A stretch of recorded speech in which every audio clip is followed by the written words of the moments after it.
presented to them is a little bit of what you'll see tonight. We really talked about, Brian Krause talked about the roles of the student and the coaches and the athletic department as outlined in our athletics guide, which I hope everyone received. So we talked about roles for about 15 minutes, and then everyone in the room left with a minimum of the base level NCAA eligibility account, which was good because they're all set up later if they need to transition that account. If they have the basic account, they can do that later. But everybody left with an NCAA account if they didn't have one before.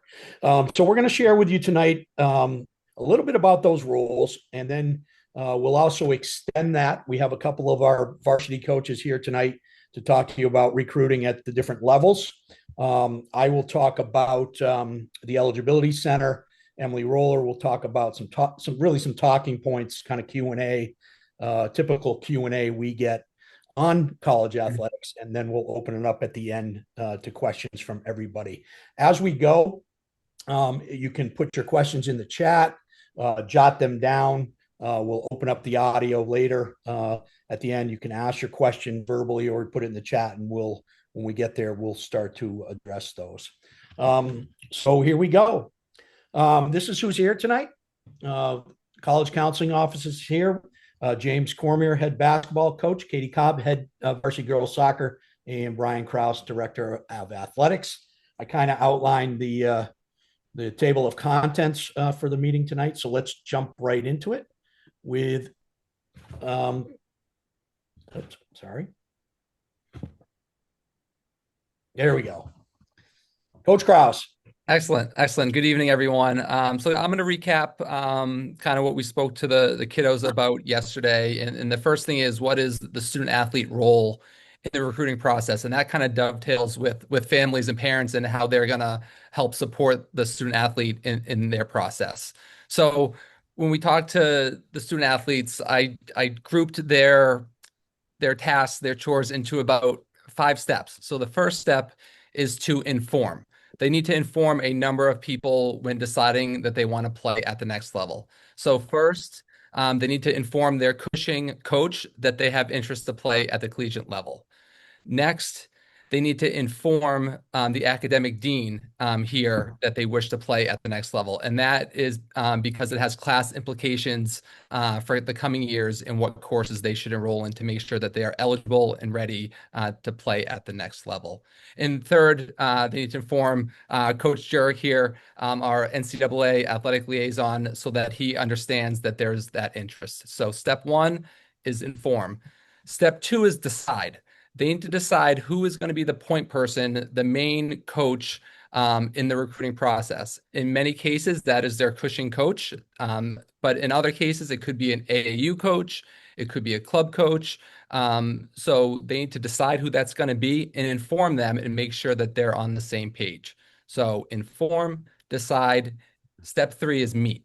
So there's a number of people they should be meeting with. They should first meet with that Cushing coach or that club coach and have a conversation and get an honest assessment from that coach on their capabilities. Sometimes those don't align. I think in many cases they will, and that's great, but we want to make sure that everybody is on the same page. And when that meeting happens, the student and the coach will follow up with the families to communicate the feedback that has been provided. The meeting part 2 is also to talk about recommendations of schools and level. So the student should get an honest assessment of their abilities and then ask, where do you see me playing? What type of school, what level, so that they have that honest feedback. And we've asked the kids to respect that feedback. They might not always agree, but it is good to have, and it is definitely a starting point. Step 4, the bulk is get to work. So we would need official transcripts, and that's where you can come in and help too. So if they came to Cushing from another school, we do need those official transcripts. We need them to register with the NCAA, which, as you heard, they all did yesterday. And then they need to start gathering recruiting materials, a resume, potentially a sample email that they could, doctor and send to a coach, some film, things like that. They should complete recruit questionnaires that are on college websites. They should reach out to potential coaches at schools and pass on their interests and get, what are the next steps? So that's a big piece there. So there's a lot to do. And in that work, they should be providing their coach here and the college counseling office with those schools, with those coaches they've reached out to so that we can follow up as well. And in step 5, and this is really important but simple, is circling back. That the student athletes should be circling back with their coach here, with the college coaches, with the college office, so that everyone is on the same page. No detail is too small to pass on. So that is really the role of the student athlete in this. We understand that, everyone is probably at a different step in that process right now, depending on their level or abilities, but inform, decide, meet, get to work, and circle back. So that's where we stand with the student athlete's role. I'll pause there. Coach Jurek, did I miss anything, thinking about yesterday in those duties? No, I think you nailed it, Brian. Okay. And then that jumps to, and I touched on a little bit, is the role of the varsity head coach. And that is dovetailed with the athletic department supporting the head coach. And, the first part for our coaches is education, is to really understand the college recruiting process and the timelines specific to a given sport. And also to understand at least the general criteria of eligibility for the NCAA. And we lean heavily on the college office and Coach Jurek for that, but that is the responsibility of our coaches and the department here to have that education and that knowledge. And we really get to work with your children in phase 2 for the coaches is the meeting, assisting the athletes with giving them that feedback to, survey the rosters, their kids, to find out, because maybe a student isn't coming forward, and letting the coach know. We are also going to have that first word as well and ask them if they are interested. We will formally meet once we know a student athlete is interested at playing at the next level, to have that conversation about ability, to have that conversation about best fit, whether it's level or school size. And our coach will document that back to you so that those conversations are happening. So I will be on that, as well as the college office will all be in the same loop. And the role too for the coaches here is following up with the colleges. So if we hear that your child has reached out to a school, we are going to follow up in a timely manner to get feedback from that coach to make sure that connection was made. We are going to help provide the film. Our coaches are keeping all the major stats. So if the student athletes need that for a resume, they will have that information. So really, it's a partnership. A lot of it does fall on the student athlete. It is their journey, but we are here as a department and as a coaching staff to help support them along the way, and support the families, and answer any questions that you have as well. So that's where kind of the student athlete role supported by the family, and the coach's role supported by the athletic department, where we are right now. And I'll turn it over to college counseling for their role in this. Yep. Good evening, everybody. It's Dan Monahan, Associate Director of College Counseling. And so I'm going to start with where our role is in the college process is related to student athlete recruitment. Brian Jurek is our point person for NCAA, but all 4 of the college counselors work with all of our students. Brian doesn't work with all the student athletes. We all work with student athletes. All 4 of us were student athletes ourselves. All 4 of us are varsity coaches here at Cushing. So we have all those combined experiences as we go through the process with your students. The most important thing for us is fit in college. We understand the athletic piece. We understand the desire to play at the collegiate level, the next level.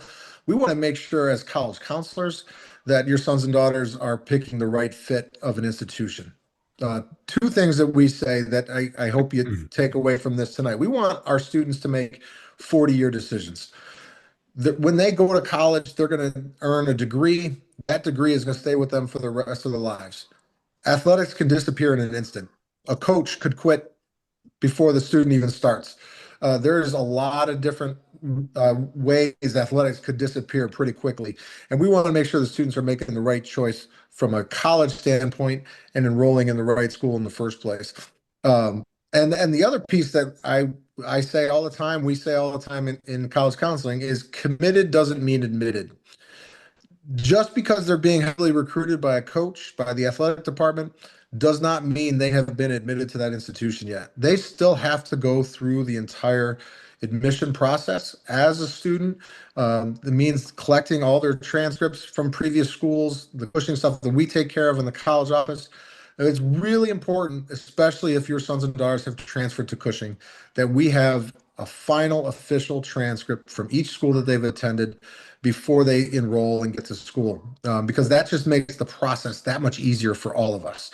When we have them in college counseling, we can uh, get them through the process a lot quicker when we have all those documents already in hand.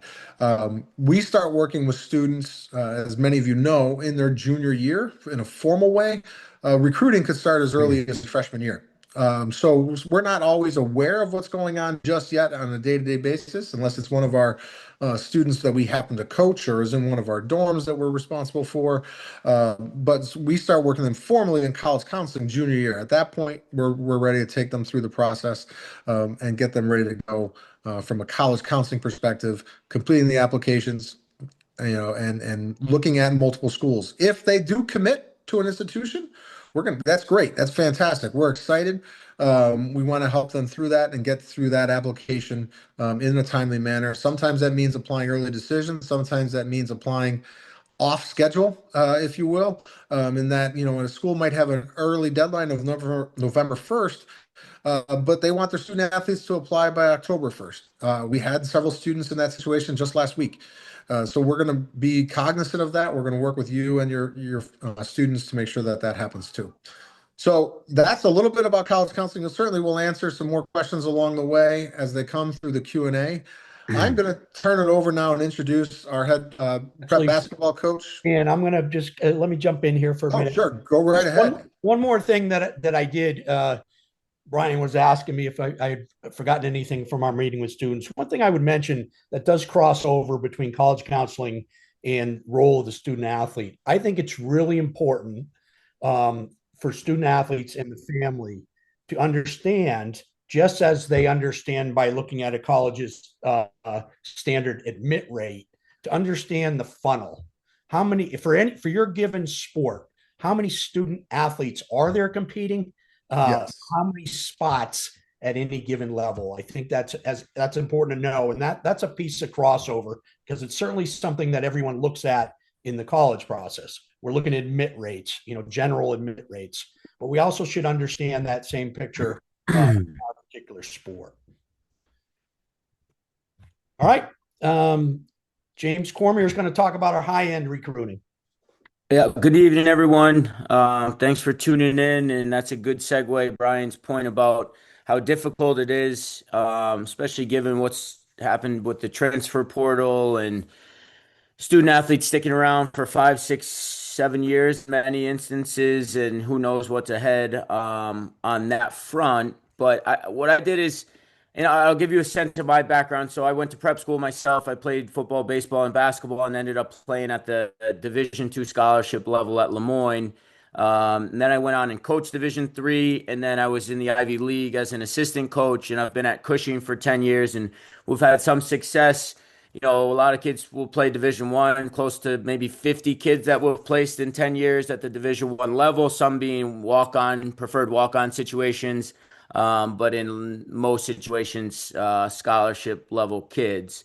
And then similar, maybe 30 or 40 Division III. I should probably know that number, but somewhere around that range.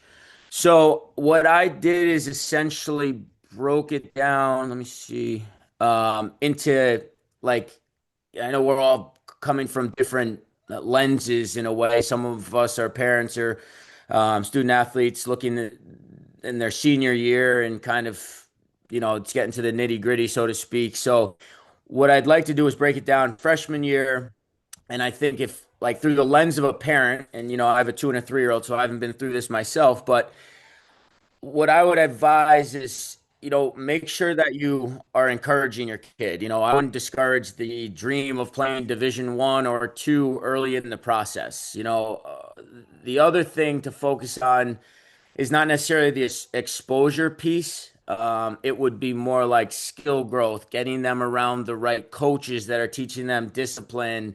They're hard on them, making sure that your kids are coachable, getting in a strength program that's going to allow them the foundation to continue to get bigger, faster, and stronger. And just like the right people, you want good people around your kid early in the process. And as we sort of transition to that sophomore year, now you got to start figuring out, and being real with yourself as parents and student athletes, kind of where do I stand? And I would suggest, every sport's a little bit different, but attending prospect camps or, big time showcases and going to those to see where you stack up and, hopefully you're getting invited back, but also realizing like a lot of the college prospect or the elite camps, those are money makers for the staff. So you may be getting a generic email, and that's where you need to lean on a Cushing coach. We've all, been through this process many times, and just see kind of what it really is. Is it a real recruitment email? Are they inviting me to an unofficial, or is it just a money grab and they're trying to get as many kids, in the gym as possible? And then I think at that point, you got to start thinking about a club program. And this is kind of like sophomore year heading into the junior year, high school season. It's not necessarily dire to be with the elite team if your kid's not going to get on the floor or on the field. So making sure that they still are developing, they still have the chance to have a big role and an impact, I think is important.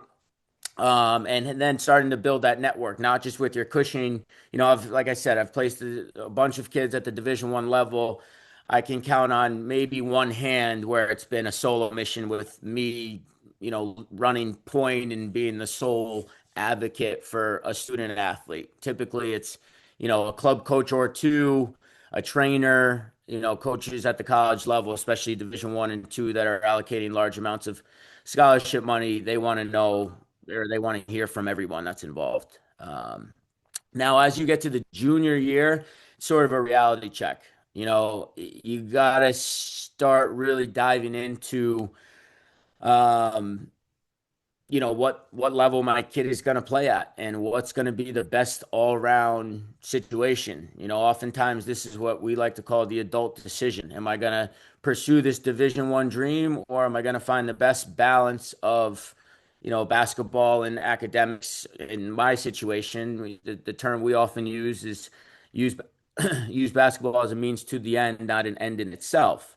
So if you can use basketball as a tool to get into one of the best Division 3 schools in the country, that without the sport you otherwise wouldn't afford that opportunity or be afforded that opportunity, you're winning. That's an unbelievable option for most families. And if financially it works, then it's obviously a great fit.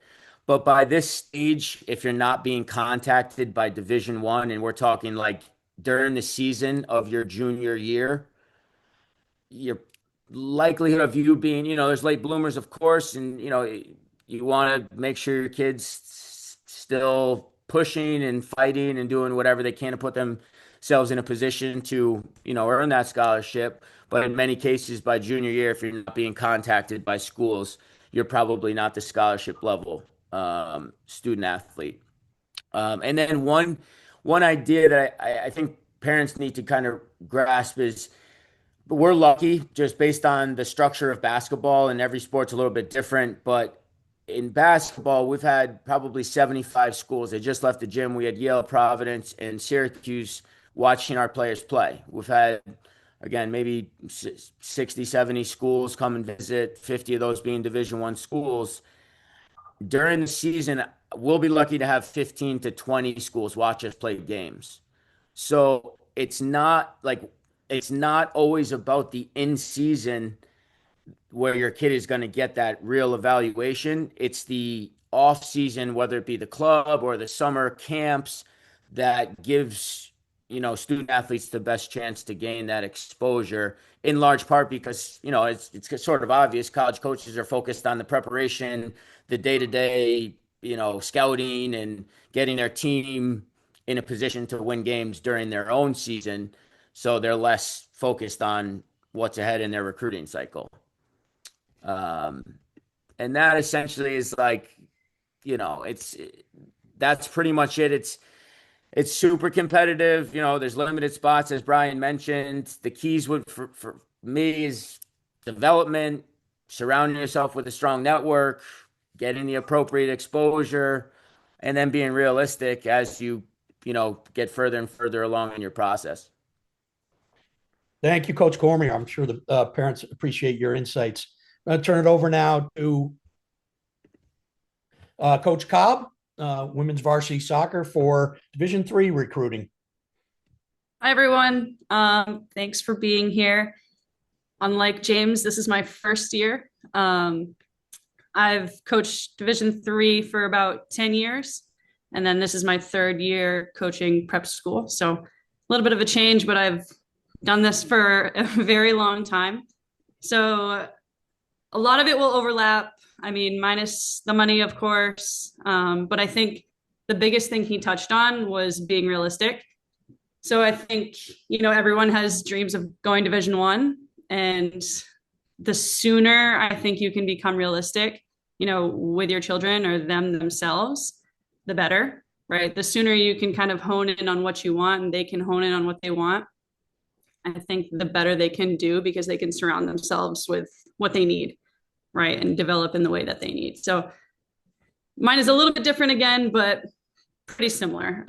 So I did it more from a standpoint of, what are we looking at? How are we choosing a school? If I've already decided that, Division III is my level, how am I going about things and when? So how to narrow it down? Of course, you want to, look at schools with your kid. They, of course, want to look with their coaches, with college counseling, and say, academically, this place is a fit for me. Location wise, maybe you want to be in the South. Well, there aren't many Division III schools in the South. So that might change already, where you're focused on. You're going to find a lot of Division II, Division III school or Division I schools in South Carolina, Georgia, Florida. There are no Division III schools. So if they want warmth, they might want to go to California or something like that. But that might narrow it down already. Finances, of course, always a huge piece of it, which I'll get into more at the end. But the biggest difference in Division I and Division III, or Division I and II versus Division III, is there are no athletic scholarships. So there are a lot of different ways that we can build up money without getting money for your sport, basically. So in addition to finances, we're choosing based on, can I play there? Do I enjoy the coach? And campus life, right? Can I see myself here? I'm going to say it lots of times. I have it at the bottom of the slide. Would you still be happy at this school if your sport was taken away from you? Dan spoke on that. You're probably going to hear it 10 more times, but they've probably already heard it 10 times and they'll hear it 100 more by the time they graduate. I think it's the most important piece. I've seen, way too many double ACL tears and all of that to not, hammer it home every time I make a presentation like this, but it's real. Dan said the coach might leave. It's real. Okay. So how to start for them for Division III, they can really start, as soon as their freshman year, as soon as their first year. If, your children specifically are sophomores, juniors, start right now, right? Even if they're out of season. So it's super realistic to start reaching out, especially in your off season. Just as James said, I think that's probably the best thing that you can do. And of course, if you're specializing, in one sport, then you're able to play a club sport in the off season, or that same club sport in the off season, which is super helpful. I go back and forth since I'm pushing Division III. I love dual sport athletes. As a Division III coach, I love dual sport athletes, but I realize it's really difficult to get to those big tournaments with, all those coaches there on the sidelines in the spring, because, you might be playing softball, or you might be playing lacrosse or whatever. So finding different ways to get in front of coaches is super important. Division I coaches, Division II coaches might have more means to get out and see you as an individual, whereas Division III coaches are going to attend, not all of them, but they're going to attend a lot of those bigger tournaments, bigger events. So I know the specific soccer ones, but of course they exist for all the sports. So when and how to start, Brian mentioned it, we help a ton with this. Create a well-written email.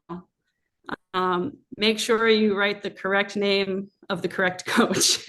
It seems very silly, but I've gotten several emails in the last, 15 years that were just generic emails and they sent me the wrong name. So it's really doesn't cross them off the list, but you start off on kind of a bad foot. So highlights, we do all the film here, so it's easily broken down. They're way more savvy than us, but it's expensive sometimes to get it professionally done. Some kids do it. They can totally do it themselves.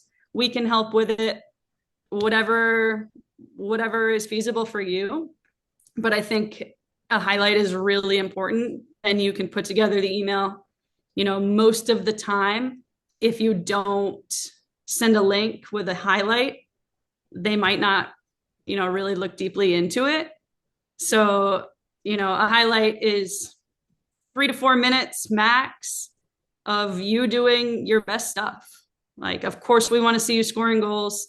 We want to see you defending as well. We want to see you hustling, right? We want to see all of it, not necessarily a full game. Nobody has time for that. But, reach out to coaches with those things. A solid email, we can look it over, we can review it.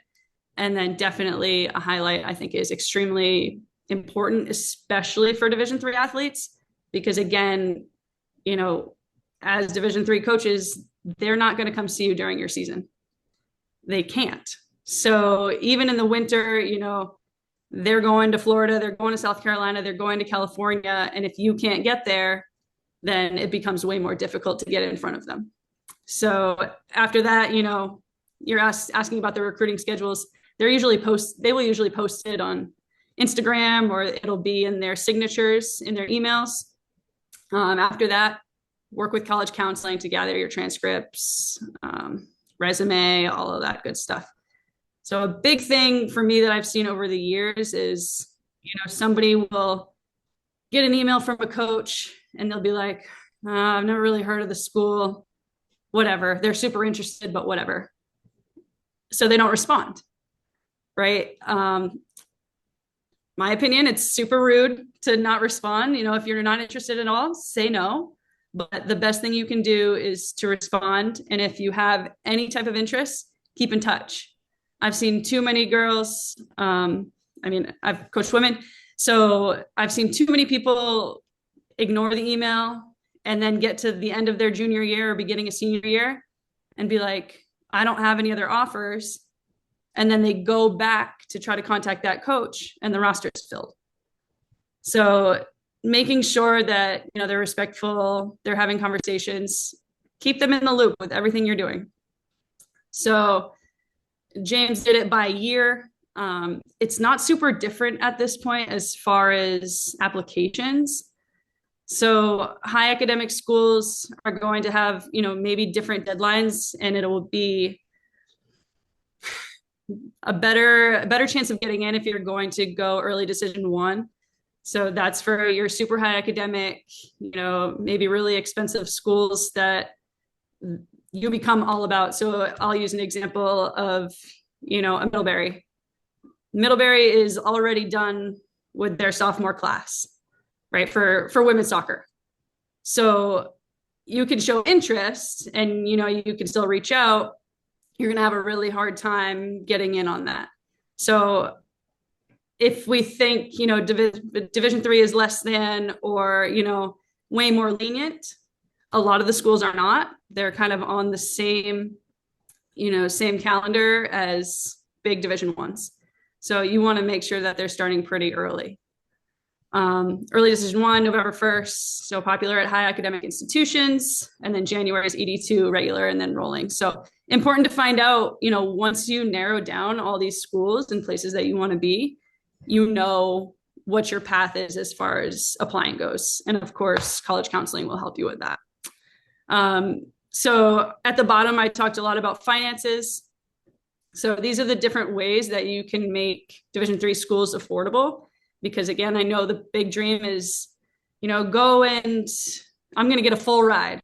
Well, for me, when I hear that,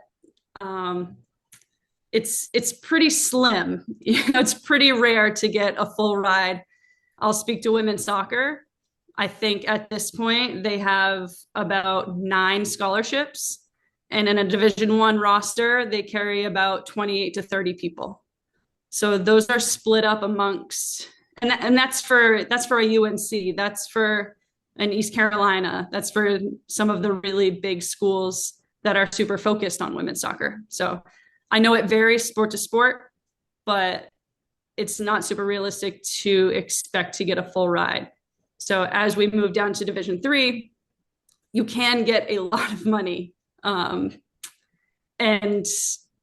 coaches, unfortunately, on the low will sometimes find loopholes and, they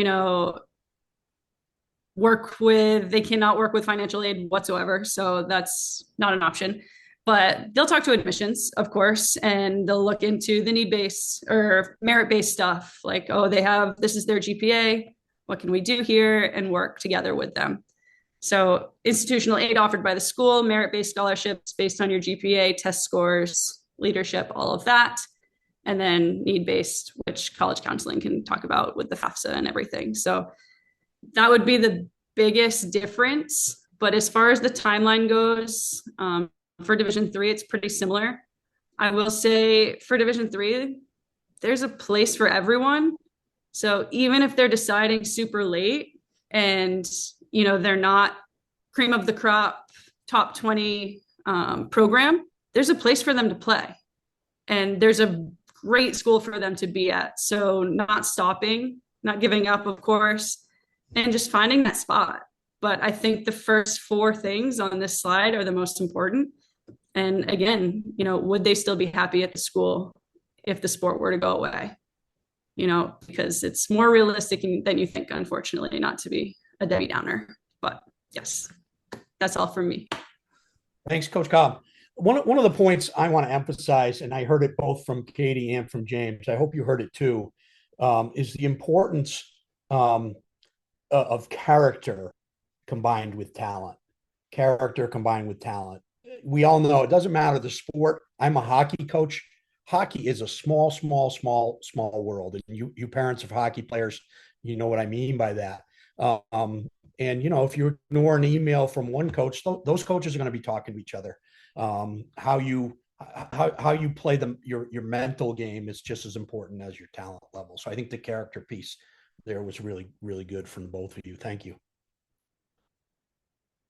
All right. I'm going to talk about the athletic equivalent of the tax code, which is NCAA eligibility. It's a Pandora's box of rules and regulations that the NCAA has for students to be eligible to play collegiate athletics. I'm going to hit high level 10,000 foot stuff. There's a lot that goes into it in terms of domestic students, international students, and how all that is handled. But generally, NCAA eligibility depends on the division that you play in. Okay, so for Division I athletes, okay, there are a certain set of academic standards that a student has to meet in order to be eligible to play Division I athletics. One of those things is they have to get a certain GPA in their core courses. That's a 2.3 GPA. But one of the things that's happened is I've informed parents of a student's NCAA GPA is they'll say to me, wait a minute, that's really low. My student's cumulative GPA is a 3.7, and you told me the NCAA GPA is a 3.3. That's because of a couple different reasons. The first one is the NCAA only counts courses in the 5 major subject areas: English, math, science, history, foreign language. They do not count any other course, no art courses, no music, no tech courses, no computer courses in the GPA, the core GPA calculation. The other thing is the next bullet point. The NCAA works on a 4-point scale, and they do not worry about the difference. They don't count pluses and minuses. Cushing has a grading scale where you can get an A, an A minus, a B plus, etc. For the NCAA, any B is a B. A B plus is a B, a B minus is a B. It's worth 3 quality points in the NCAA. So there's no difference for the NCAA between a B plus and a B minus. There's a huge difference for the NCAA between a C plus and a B minus. A C plus is worth 2, a B minus is worth 3. That's worth knowing. It's worth the students knowing as they, the difference between a B plus and an A, same, A minus, same thing. So that's important to know. It's a different GPA calculation than Cushing does for all of the academic work that they do, including art courses, computer courses, etc. So those are the academic qualifications. Another point I want to make about that is that for Division I, a student's eligibility is determined by their first 4 years in high school. Many students come to Cushing and they repeat a year. The NCAA doesn't care what Cushing calls a student, okay? In other words, a student went 9, 10, 11 in their public school at home. They came to Cushing as a repeat 11. For the NCAA, that repeat 11 year is their 12th grade year. It's their final year for eligibility. That's Division I. There's a timeline, okay? One of the major differences between Division I and Division II is that Division II doesn't have that timeline. So that same student could have 5 years to get their eligibility for Division II. For Division I, once you start high school, you're on the clock. It doesn't matter where you started 9th grade, you're on the clock, and you have 8 semesters to meet the requirements for eligibility. Amateurism, a little bit different. It's hard these days to talk about amateurism when student athletes are making 6 figures in NIL money in college, but the NCAA still seems to care about it. This is where they certify that you were not a professional, you were not paid as an athlete before you came to college. At the Division III level, right, none of these things apply. There are no academic requirements for Division III, and there's no amateurism for Division III except for international students. So that's the only thing. If an athlete is a Division III athlete, if they're a domestic Division III athlete, the NCAA Eligibility Center, both academic and amateurism, does not apply to them.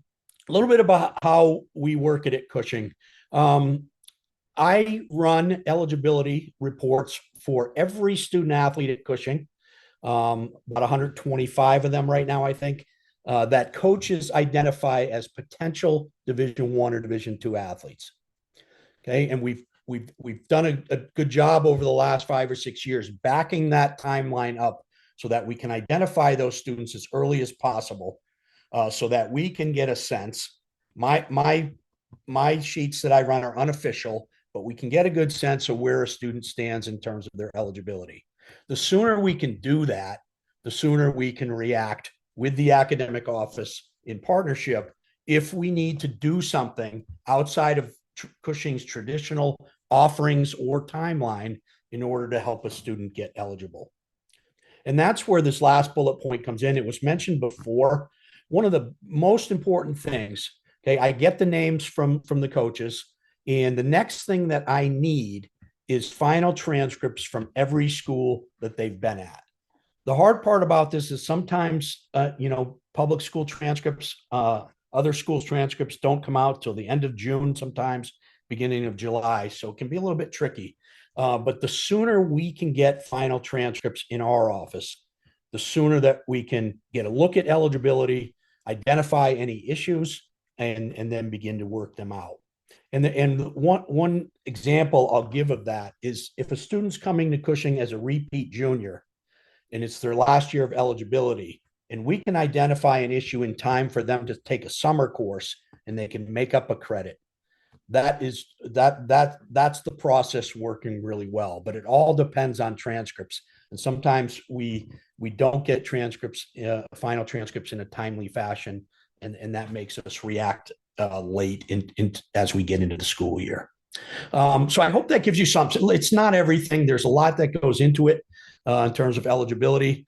I'm happy to, if you want to reach out, if you have specific questions or other questions about courses or grades, or you want to, I'm happy to share. If your student has one, their eligibility sheet that I produce, just reach out to me. And now I'm going to turn it over to Coach Roller to just talk about some general things that you might want to consider. Emily? Thanks, Coach Dirk. Thanks for everybody for popping on tonight and hanging in with us. I am the last slide before we go to the Q&As. Obviously, anybody on the college counseling staff, athletics department, anything I miss, please chime in. This is a little bit of a recap, probably, of some of the things that you've heard already tonight, but then just a couple of other things to the big picture, think about the process, right? You actually heard a little bit from James and Katie about the competition at Division I, and then the competition all the way down at a certain program in Division III, right? So that first bullet, that blue chips, and then everyone else. What we mean by that is, you know, for the top 1 to 2% of high school athletes in the country, that's what we usually refer to as blue chip recruits, their process just looks different. Okay, they might not have to market themselves as much. They may not have to do as much of their own outreach because they are the top 1 to 2%. They've gone to these, prospect camps that James has said, or played in big AAU tournaments, or been in club lacrosse, and they're tremendous. And everybody knows about them, and everybody's offering them, right? Mid-majors, high majors. That recruiting process looks really different, and it's very rare.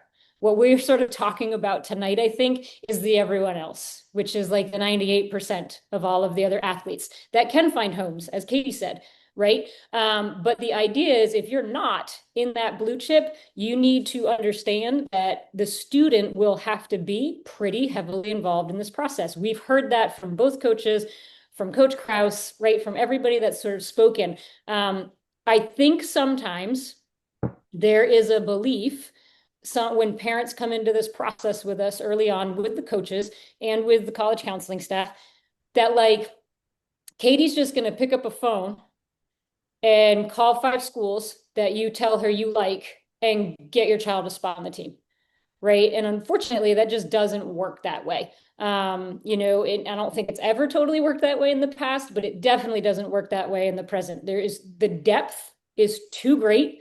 There's too many athletes.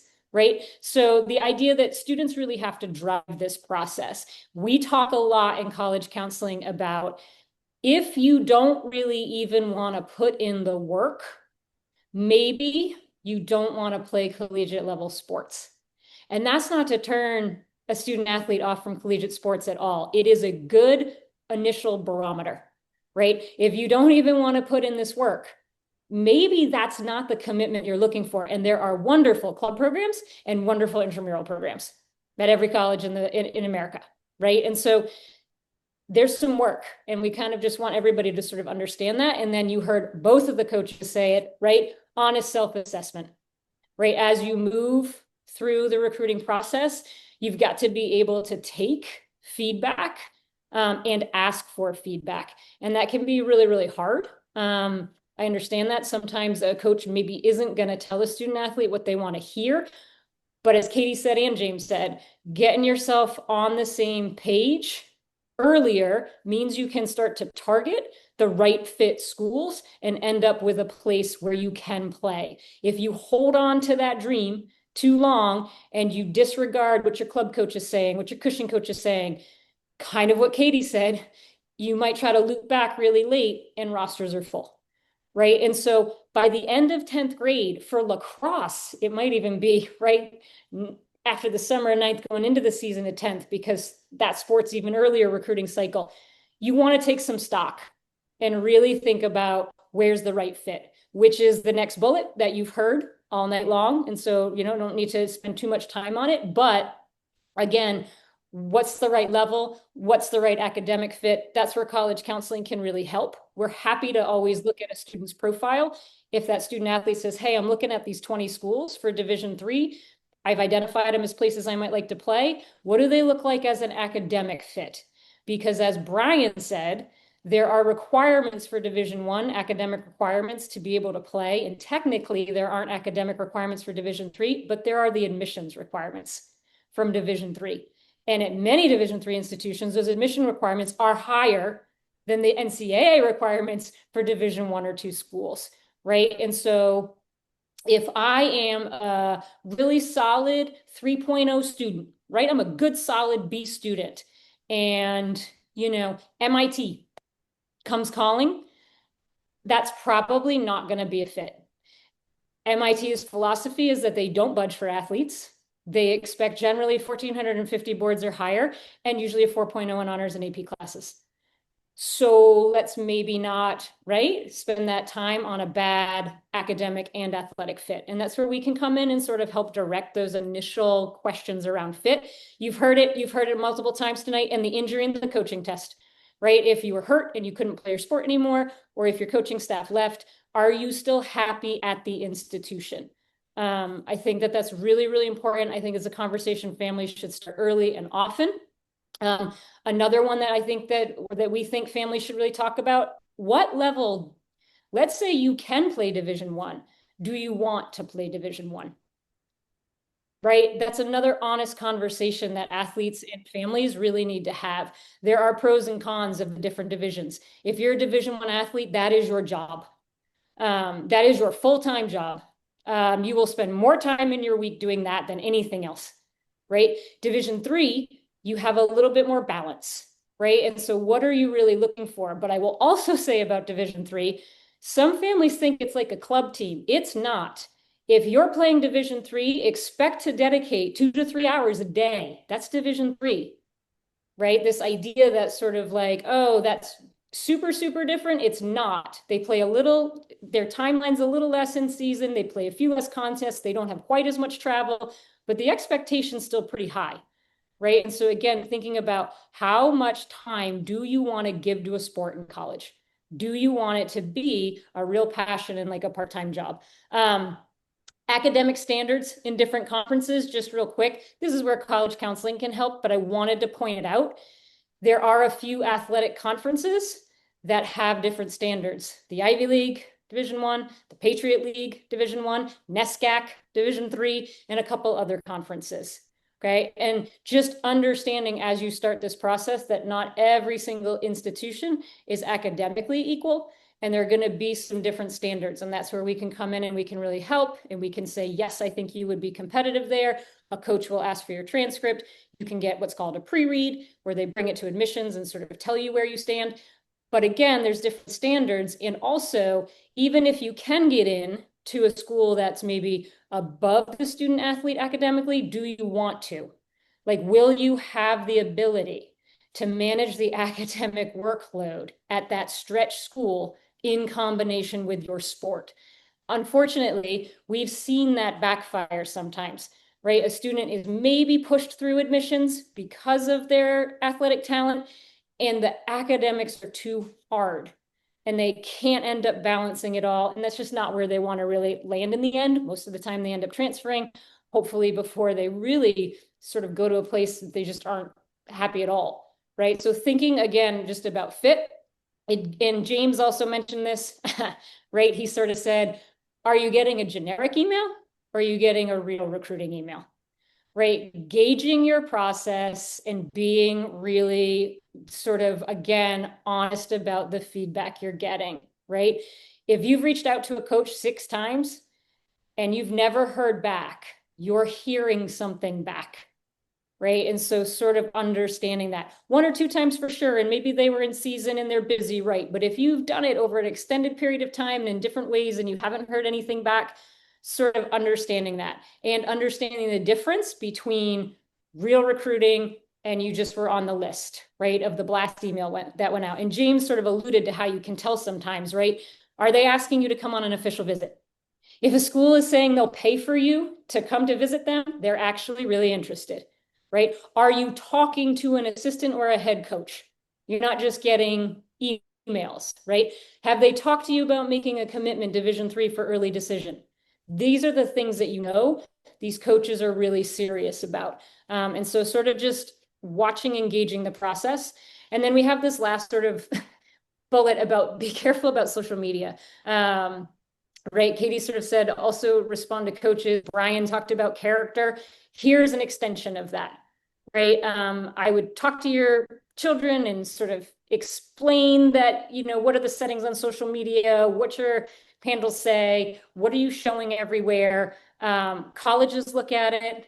Coaches look at it. It's interesting. In my first 10 years of coaching, I coached men's basketball for 20 years, and then I've come back to it this year to help out again. My first 10 years in the business was a lot about how good a basketball player is the student. My last 10 years in the business was there's so many good athletes in the country now. I want to know about them a little bit as a player. I want to know more about them as a person.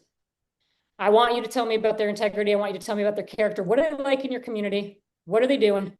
Because a good guard is a dime a dozen. So I don't need them to, right? Like I can go find another good guard, but what are they actually like in terms of character? And so be really careful about social media. And then the last thing I'll sort of say, which isn't on here, but it's been touched upon. So the idea of student athlete, right? We keep calling them student athletes. We keep talking about committed, isn't it admitted, but really doing the work in the classroom will set them up, right? Katie mentioned you could get merit money as a Division III athlete. The higher your GPA, the greater the chances are you can get merit money to stack with need-based money. Brian talked about the difference between a C+ and a B-. It's huge in the NCAA in terms of eligibility, right? So really not neglecting that work in the classroom. It's really going to pay dividends if you end up getting recruited by one of those higher academic conferences. Maybe you can get through admissions, right? And so really sort of just not neglecting that other part of the student athlete. We've also mentioned a ton of different words to you tonight. So if you go to the next slide, Coach, we have an athletic guide for you, okay? So all coaches and Coach Krause and all of us have spoken about these things like timelines. This guide will have every one of those timelines. We talked about you should reach out to a coach. This guide has the sample emails of how you do that, right? We talked about you should do film. This guide tells you how long should a highlight film be. Who should you go to if the coach then really does request, like, I want to see a half or a quarter, right? Who works with you on that? So we don't expect you to understand every single thing that we've mentioned tonight. This guide hopefully is comprehensive in all of that. Brian went over the eligibility center, and I already saw some questions pop up in the chat a little bit about eligibility. There is a link in this guide to the quick sheet of the NCAA, so you can really see it a little bit more if that's something that is of interest to you after listening tonight. Okay, so it is full everything that you need. I think if you go to the section on students, like tips and tasks, that's where you're going to see the most resources, because again, it's supposed to be sort of student driven. But we have all of that information in the guide. We don't expect you to remember all of those sort of vocabulary words we were talking about, or, okay, great, you told us to write a letter. How do we do it? There's a sample in there. Okay, so anything that I've missed from anybody else on the panel before we pop to the Q&A?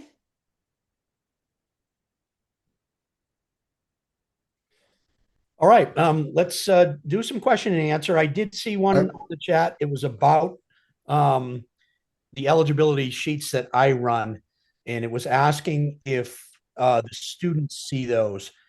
Generally, how it works is I'm only running sheets for those students who Cushing coaches have identified as potential Division I or Division II athletes. I generally do not share the sheets with the students as part of the process, only because to just share them out and try to put it in context for each individual student would be really difficult, especially at different levels. But what I do for sure is if I see an issue, not only do I let the students know, I bring in the parents. Okay, so if I see that there's going to be some sort of problem, and to be honest with you, I said we've got about 125 students that I ran sheets for. 90% of those students are just fine. They're on track or they've reached eligibility. But certainly for those 10% of students, if there are issues, students and families will definitely hear from me. And as soon as possible, so we can try to rectify it. Dan, did you have some questions that came into to you? No, I was just gonna say the athletic guide, the settings were off on the document. Everybody should be able to access it now.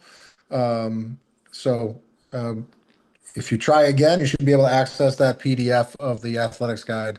Um, I was the owner of it, and I just got about 100 emails.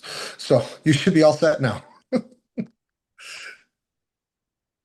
I think if I can just add from my position, while a lot of this falls on the student athlete, the coaches here play a big and important role. Whether it's reaching out to college coaches to follow up on a student athlete to help facilitate a visit or communication. If you feel that the ball has been dropped or something's missing, time has passed, you haven't heard from the coach here, please reach out to me so I can get you an answer right away and facilitate whatever is needed. So please do not hesitate. Even if it's a little inkling something's off, please reach out to me so I can get on that right away. Thank you, Brian.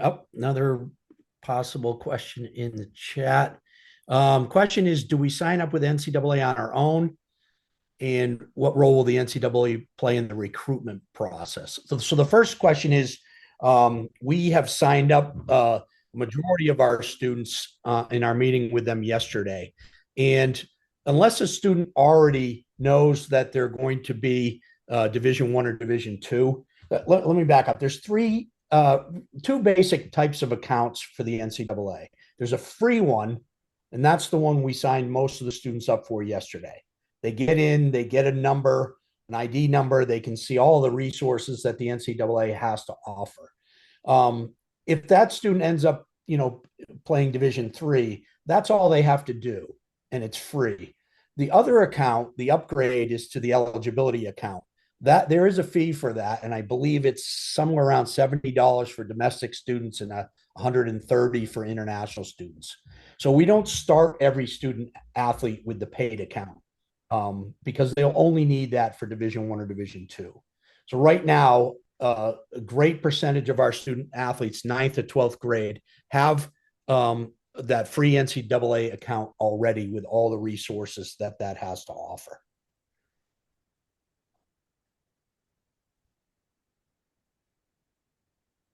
The other piece I'll add about the NCAA account, as we went through it yesterday with all of our student athletes, a lot of you as the parents have set up those accounts for your student athletes.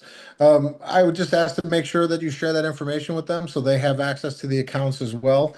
Some of them are like, my mom set this up and my dad set this up, and that's perfectly fine.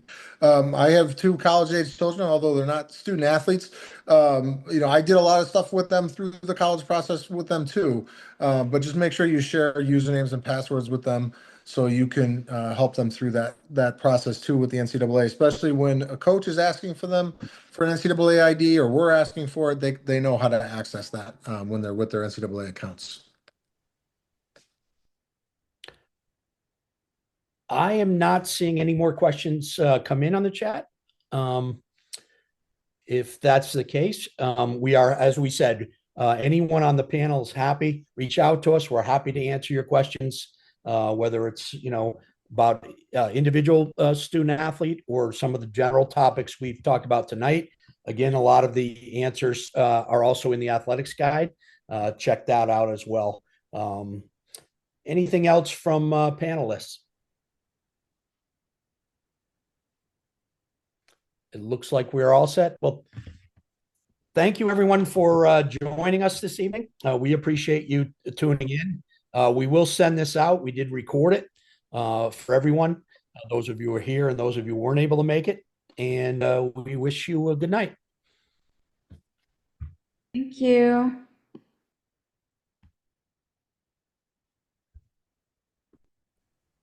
Thanks a ton.